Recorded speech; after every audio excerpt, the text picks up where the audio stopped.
Abra sua Bíblia comigo em Marcos, capítulo 5. Marcos, capítulo 5. Vamos ler a partir do versículo 24. Amém, irmãos? Diz assim: grande multidão o seguia, comprimindo-o. Aconteceu que certa mulher, que havia 12 anos, vinha sofrendo de uma hemorragia.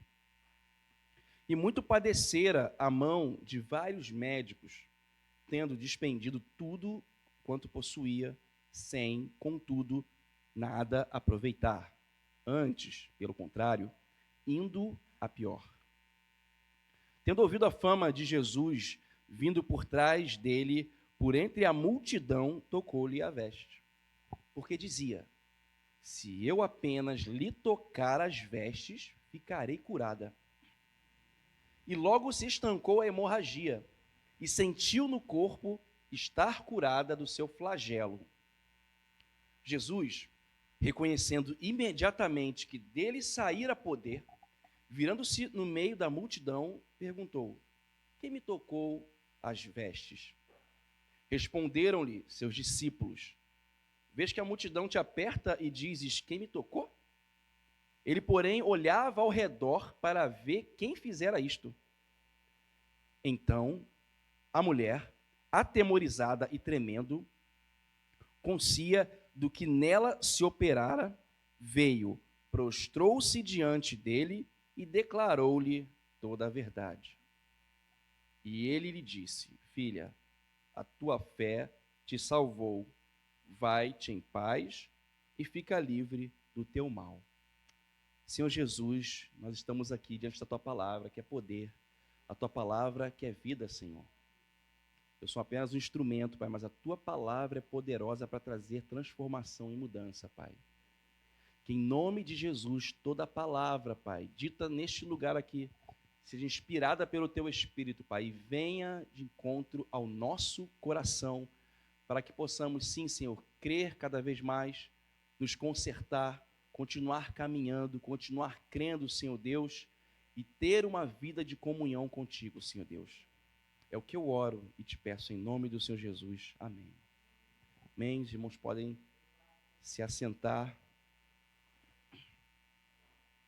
Toda vez que eu leio essa passagem, né, uma passagem bastante conhecida aí no meio cristão, uma passagem bastante, vamos dizer assim, tradicional da Bíblia, né, muito falada e muito pregada, mas sempre que eu leio essa mensagem, esse trecho, me causa realmente muita admiração por essa mulher, pelo ato de coragem que ela teve, pela ousadia que ela teve e de toda a situação que ela estava envolvida, que, de certa forma, ela não se abateu por aquilo, mas ela tomou uma atitude.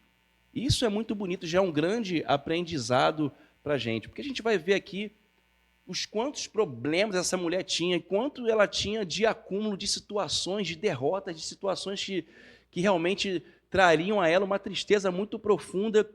E mesmo diante de tudo isso, não estou aqui ignorando o fato dela certamente estar triste, esgotada e cansada, mas realmente ela tira força e ela toma uma atitude que transforma a vida dela por completo.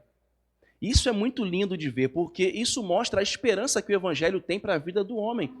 Porque quantas vezes você chegou nesse lugar, e eu também, quebrado, às vezes sem esperança, às vezes, sabe, sem como você saber como você vai agir, decisões importantes a serem tomadas e você não sabe nem por onde começar, sabe, pensamentos de desistência, mas quando você vê que Jesus está passando, quando você sente a presença do Senhor, você se levanta de uma forma que você não sabe nem de onde vem essa força, mas você toma uma atitude de fé. E essa mulher, ela tomou uma atitude de fé. Isso é muito lindo de ver. Mas no início aqui dessa passagem, no versículo 24, a Bíblia, ela fala que uma grande multidão o seguia, e essa multidão, ela comprimia Jesus. Em outras palavras também, a gente pode dizer que essa multidão, ela pressionava Jesus. Então você vê aqui dois comportamentos. O comportamento da multidão que pressionava Jesus e o comportamento de uma mulher que também, como a multidão, certamente tinha os problemas também, certo? Porque aqueles que procuravam Jesus, eles queriam uma solução para os seus problemas, e ela não era diferente dessa multidão, mas ela tomou uma atitude diferente. A multidão, ela comprimia Jesus, e isso traz um entendimento importante para a gente. Porque ali, tanto a mulher quanto a multidão seguia Jesus, mas cada um teve uma atitude e uma ação diferente. Isso podemos trazer também para os nossos dias aqui, para a igreja do Senhor, e eu não falo somente da igreja de Tijuca, da nossa igreja, mas eu falo da igreja de uma maneira geral, porque muitos estão seguindo a Jesus, mas ao invés de querer tocar Jesus, estão pressionando Jesus, agindo, querendo mostrar o seu emocional, de forma a querer tocar o coração de Jesus através do problema que eu estou apresentando. Mas Deus, ele não se move pelo teu problema, Deus, ele se move pela fé. E quantas vezes a gente chega a Jesus lamentando, chorando, e não há problema nenhum, irmão. Quantas vezes fazemos isso? Eu também faço.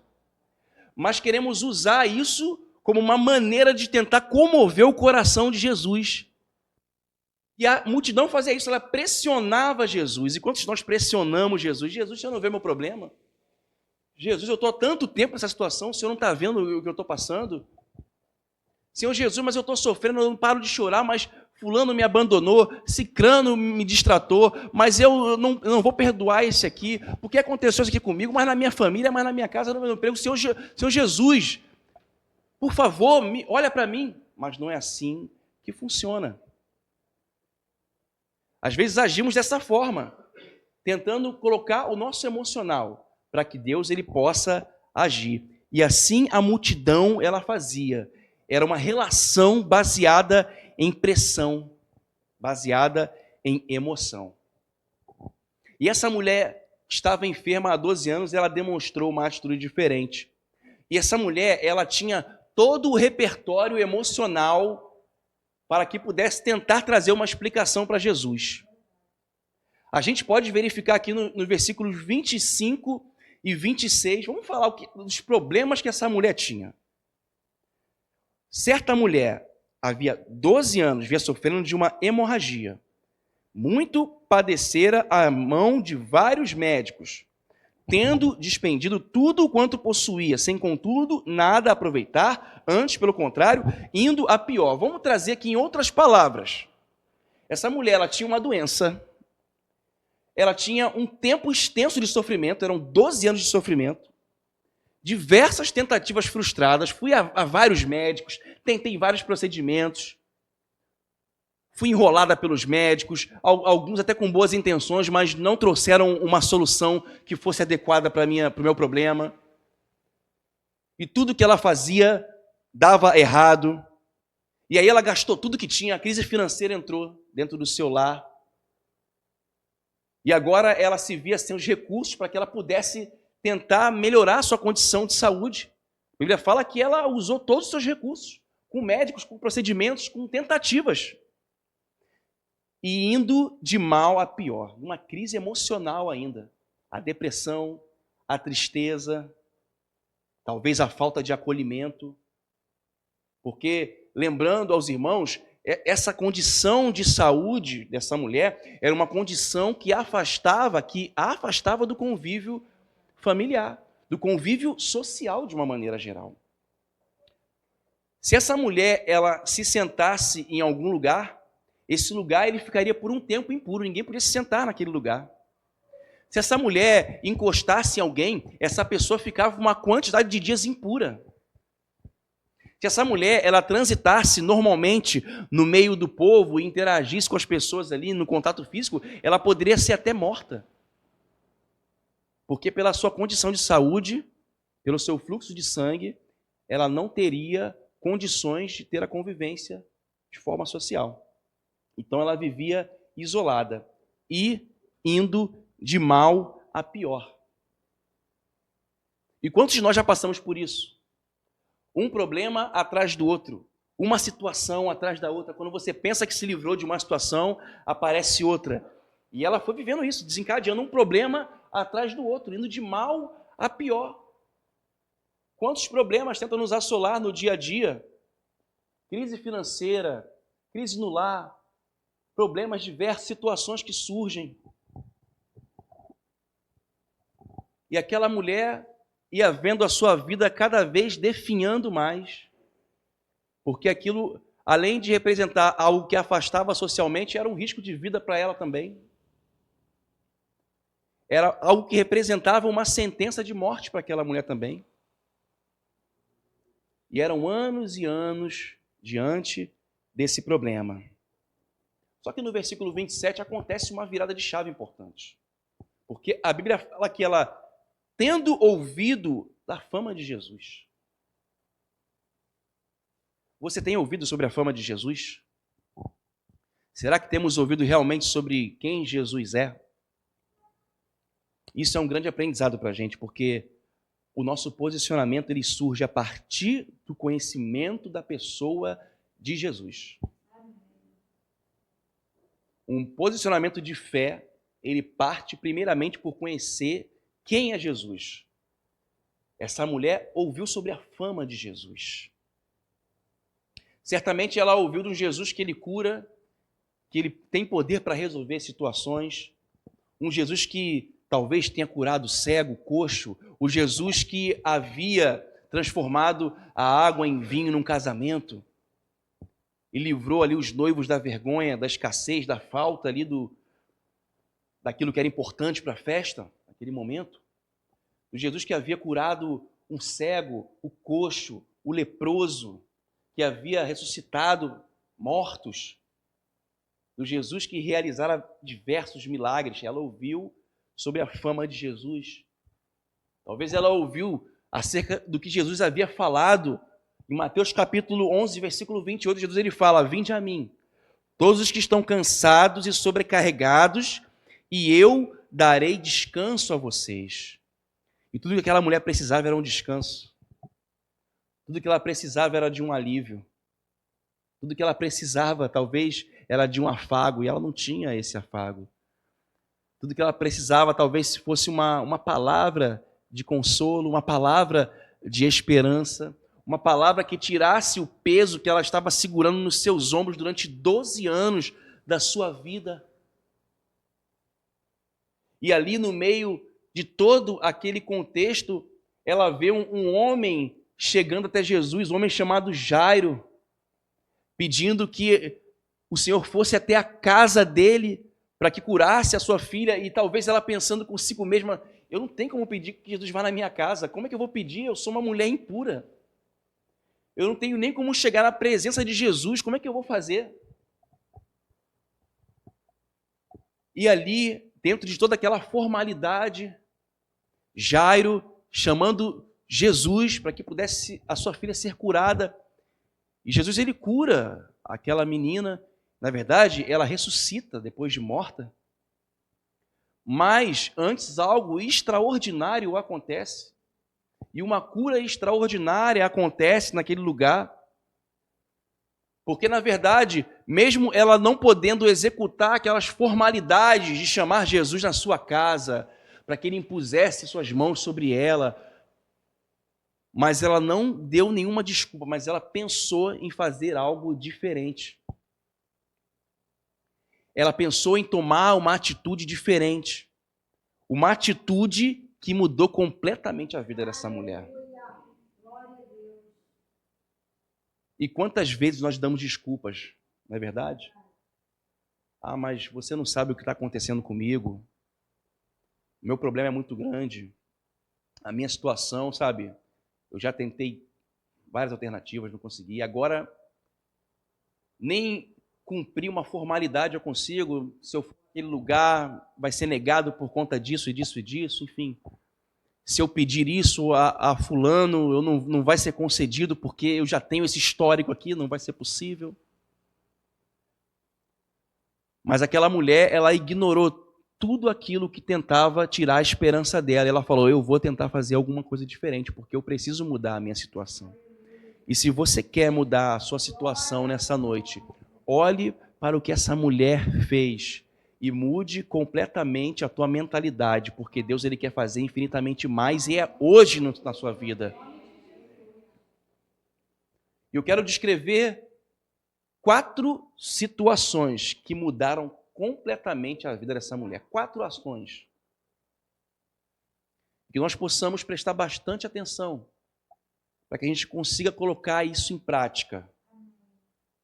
E eu tenho certeza que nós vamos ouvir e vamos ver uma resposta de Jesus sobre nós.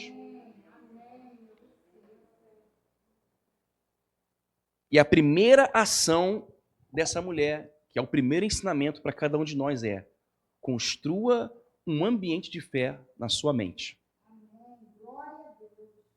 Nossas ações são resultado daquilo que construímos na nossa mente. Preste bem atenção, querido. No versículo 28, aquela mulher, ela pensa consigo mesma e ela diz assim, porque dizia: se eu apenas lhe tocar as vestes, ficarei curada. Em outras versões, fala, ela pensava consigo mesmo. E olha que interessante aqui.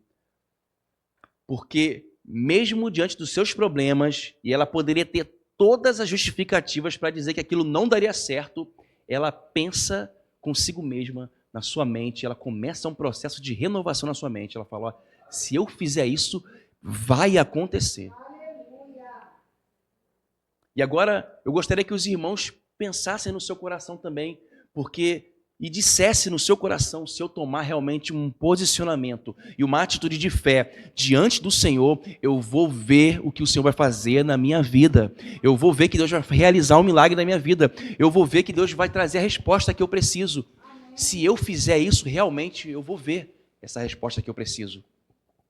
Precisamos cultivar a prática de construir pensamentos que vão edificar a nossa vida em Cristo.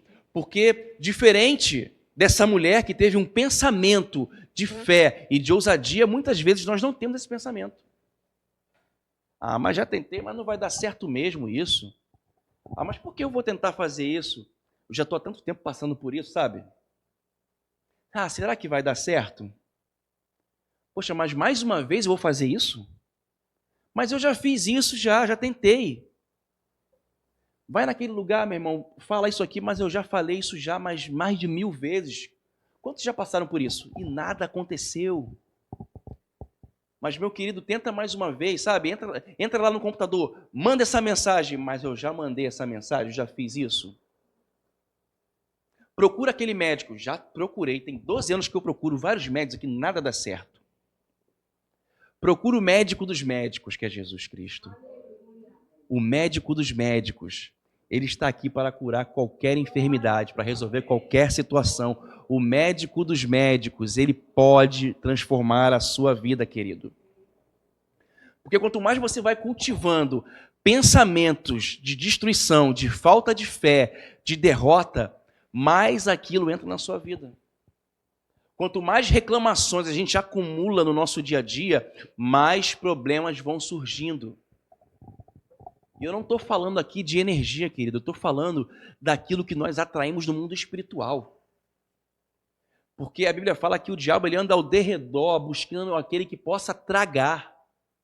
E os primeiros a serem tragados são aqueles que lançam palavras contrárias à palavra do Senhor. São os primeiros a serem tragados. Porque eles já manifestam com a sua boca e com o seu pensamento o sentimento da derrota. Esses vão ser os primeiros a serem atingidos. E aqueles que tentam construir pensamentos no Senhor, pensamentos de fé, esses também serão tentados a desistir. Mas como essa mulher, que com tantos problemas ela carregou na sua vida, ela não desistiu, nós também podemos não desistir.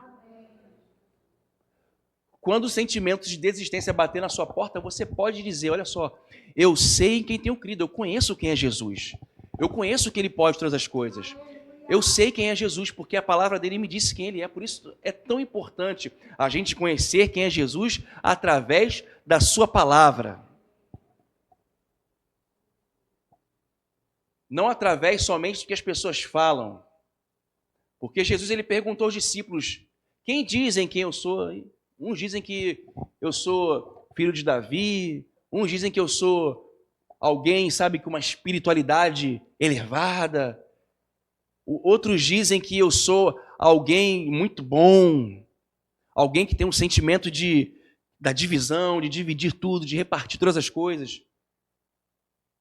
Mas e vocês, quem dizem E Pedro fala, tu és o Cristo, filho de Deus. Tu és o Cristo, o Filho do Deus vivo. O que ele quis dizer? Senhor, tu és ungido. Cristo significa ungido. Ungido é aquele que é capacitado. Tu és o Filho de Deus, tu és a promessa que se cumpriu. O Senhor pode todas as coisas. Quem é Jesus para você, querido?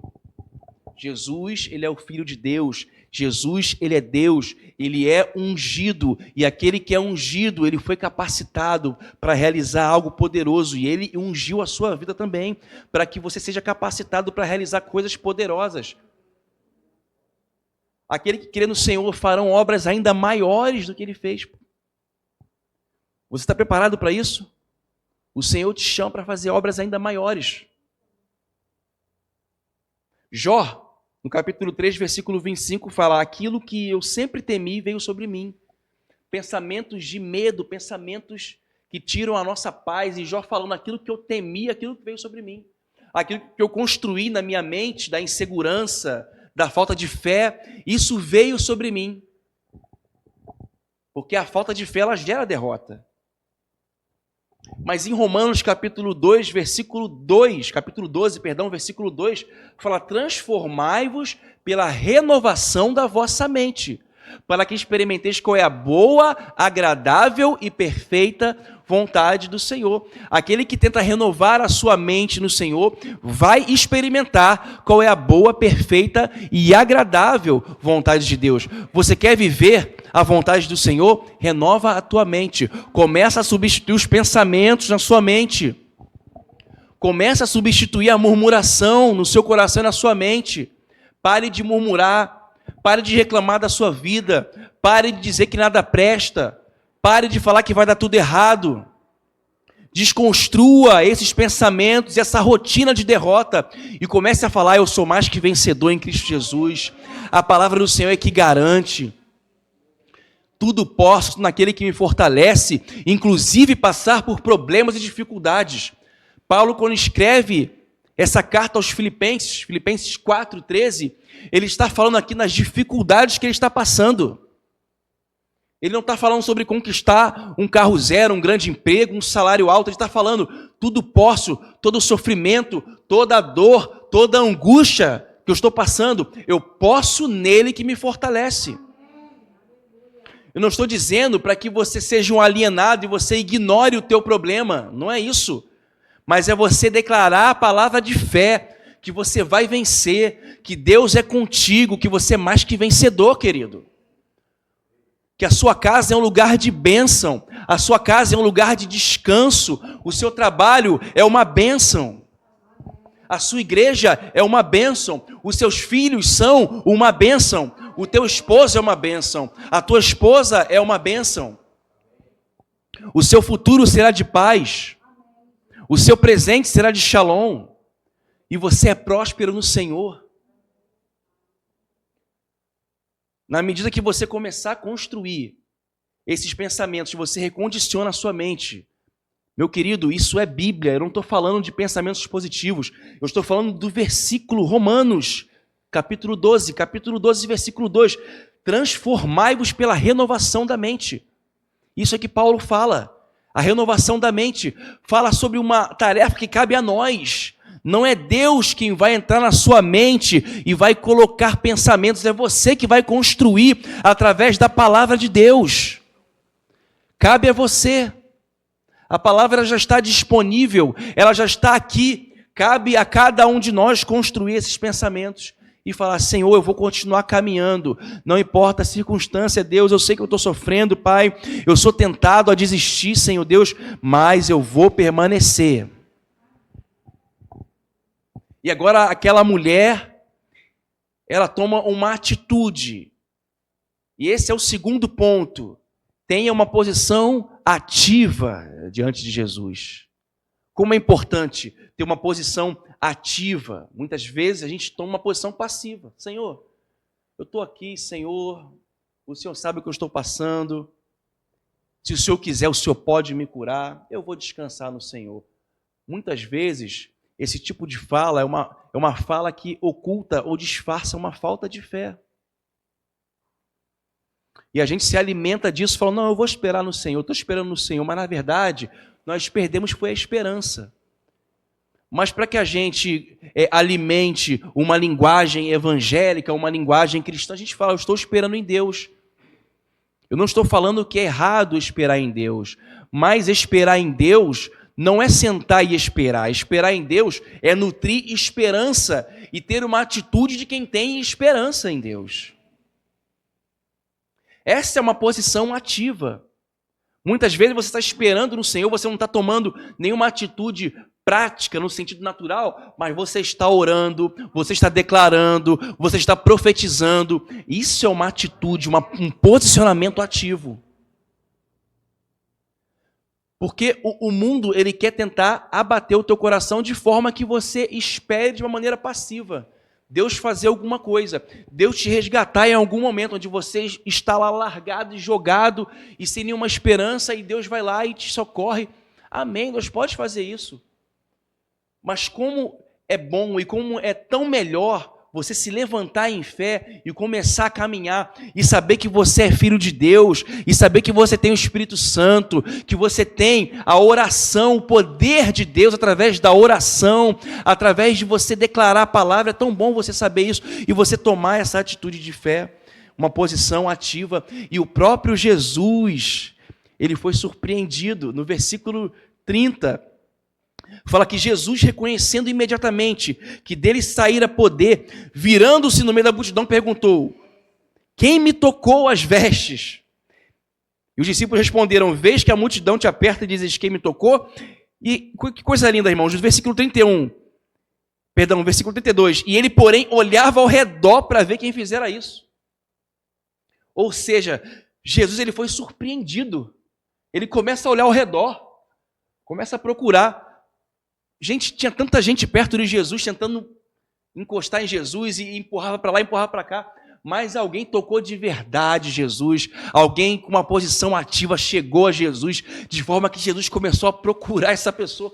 Onde é que está essa pessoa? Porque alguém tocou em mim, algo diferente saiu de mim. Algo poderoso saiu de mim. Está todo mundo me empurrando aqui, mas nada aconteceu. Mas alguém tirou algo poderoso de mim, querido.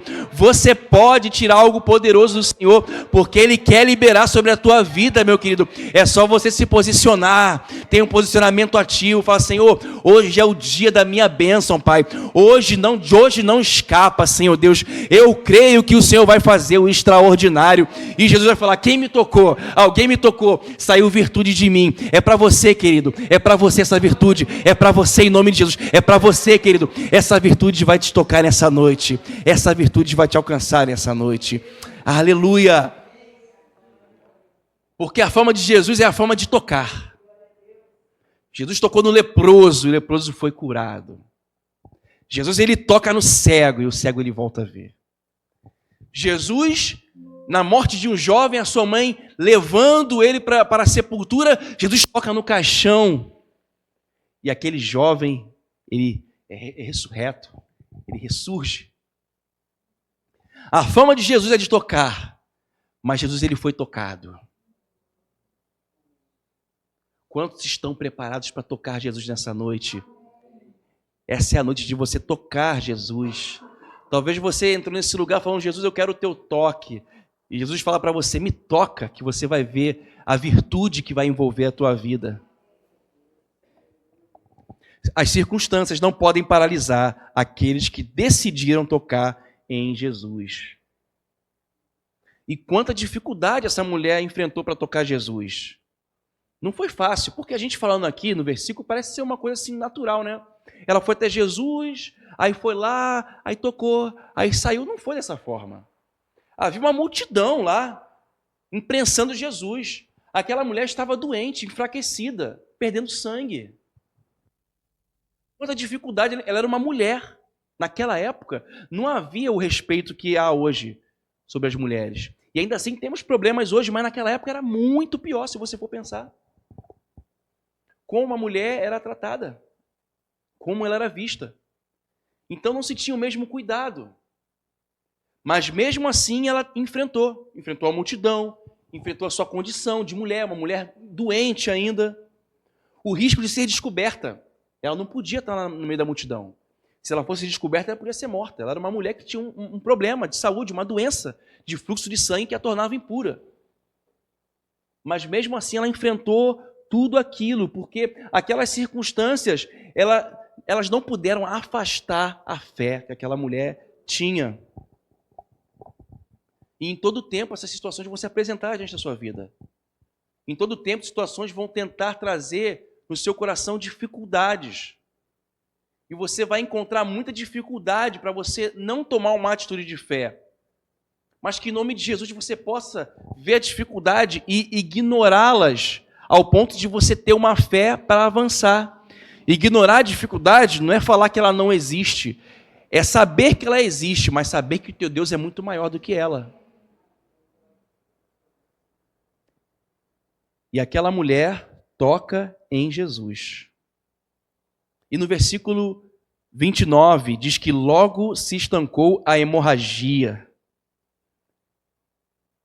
e se sentiu no corpo estar curada do seu flagelo. Olha que coisa maravilhosa. Agora, quando ela toca em Jesus, imediatamente ela é curada. E o terceiro ponto é: não ignore os sinais, por menores que pareçam ser. Essa mulher, ela sentiu no corpo estar curada do seu flagelo. Ela sentiu no seu corpo, foi uma sensação. Foi um pequeno sinal. Ela tinha uma comprovação de que ela estava curada? Não tinha nenhuma comprovação científica, nenhum diagnóstico médico. Ela não se apresentou ao sacerdote, nada. Mas ela teve aquele sentimento de que estava curada. E esse é o terceiro ponto. Não ignore os sinais, por menores que pareçam ser. Porque o diabo ele vai querer tirar a tua esperança e a tua fé. Às vezes você vai sentir um pequeno sinal, talvez uma sensação, talvez alguma pequena situação que vai mudar, talvez uma mensagem, um telefonema, talvez alguém vai falar alguma coisa que você vai estalar na sua mente, você vai, eu tive essa ideia, esse pensamento. Mas o diabo vai tentar roubar essa semente, falando, não, isso é bobagem, não aconteceu nada. E é assim que ele tenta fazer. Mas não ignore esses sinais, em nome de Jesus, por menores que sejam. Em 1 Reis, capítulo 18, 44, naquele contexto, naquela época não estava chovendo, na época do profeta Elias, e teve um momento que Elias mandou o seu servo ir verificar se havia algum indício de chuva. E aquele servo ele foi 7 vezes. Durante 6 vezes ele não viu nada. Mas na 7ª vez, a Bíblia fala que ele viu surgir do mar uma pequena nuvem. E a Bíblia fala que ela como se fosse do tamanho da mão de um homem, ou seja, diante de um céu imenso, algo ínfimo, né? Do tamanho da mão de um homem, algo pequenininho. E ele vai até Elias e ele fala, olha, tem uma evidência ínfima, eu vejo uma pequena nuvem, ela como se fosse do tamanho da mão de um homem. E Elias ali ele tinha 2 escolhas. Ou ele ignorava aquilo e falava, isso aí, como é que vai vir chuva através de uma pequena nuvem? Ou ele se posicionava e declarava a palavra de fé. E ele declarou a palavra de fé. E ele falou, agora vai lá no rei Acabe e manda ele preparar os seus carros, porque virá uma grande chuva. Porque virá algo extraordinário. E talvez esse pequeno sinal que você está vendo é o indício de que algo extraordinário vai acontecer. Por isso, se você viu algo, comece a glorificar o Senhor. Não ignore nada. Você viu um pequeno sinal, fale, Senhor, eu confio em Ti, Senhor. Eu tenho certeza que o Senhor vai trazer a resposta que eu preciso. Eu tenho certeza que vai acontecer algo diferente. Eu tenho certeza que virá grande chuva sobre mim, sobre a minha vida, que virá um grande milagre e uma grande resposta. Aleluia. E agora Jesus, quando essa virtude sai dele, quando a cura sobre aquela mulher começa a ser liberada, Jesus procura quem me tocou, essa mulher, ela se apresenta a Jesus. E a Bíblia fala que ela conta toda a verdade para Jesus. E toda a verdade é toda a verdade. Imagina essa mulher no meio da multidão, tendo que contar toda a verdade para Jesus. A sua doença, a sua situação, tudo que ela viveu no meio de todas as pessoas, correndo riscos de vida, mas a Bíblia fala que ela contou toda a verdade. E o quarto e último ponto diz: seja totalmente verdadeiro com Jesus. Jesus, ele conhece o teu coração, a tua vida, sabe o que você está passando, sabe o que passa na sua mente, no seu coração, ele conhece tudo. Mas que você possa ser verdadeiro diante de Jesus. Porque a verdade vai trazer libertação para você. A verdade vai trazer o resultado para a sua vida. A fé daquela mulher resultou em salvação. No versículo 34, o Senhor fala: filha, a tua fé te salvou. A atitude de fé não trouxe a cura para aquela mulher, trouxe salvação para aquela mulher. O que é interessante na Bíblia é que Jesus ele sempre faz mais do que a gente espera. Jesus ele pega 5 pães, 2 peixes e transforma numa quantidade absurda de comida, onde as pessoas são alimentadas, ainda sobram 12 cestos cheios. Jesus, ele cura pessoas e fala: a tua fé te salvou, ou seja, não é somente cura, mas é a salvação também. Ele sempre faz além. Mas o que é interessante nessa passagem é porque ele fala: a tua fé te salvou. Mas a atitude daquela mulher de ser verdadeira, de falar tudo aquilo, de se expor, aí Jesus ele continua. Vamos prestar atenção aqui no versículo 34. A tua fé te salvou. Agora ele fala: vai-te em paz e fica livre do teu mal. Agora ele fala, além da salvação, agora tem paz na sua vida, tem descanso sobre a sua vida. Aquele fardo que você carregava, eu vou te dar descanso agora. E agora tem libertação também, tu fica livre do teu mal.